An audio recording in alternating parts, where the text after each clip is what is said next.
Nabi Nuh mengajak mereka untuk memohon ampun atas dosa-dosa mereka dan kembali menyembah Allah agar tidak terkena azab dari Allah.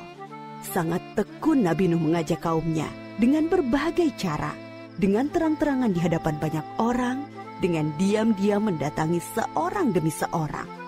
Berulang-ulang, siang dan malam, selama kurang lebih 950 tahun lamanya. Tetapi sedikit sekali yang mengikuti seruan Nabi Nuh. Kebanyakan dari pengikutnya ini adalah orang miskin dan pekerja kasar. Jumlahnya sekitar 80 orang.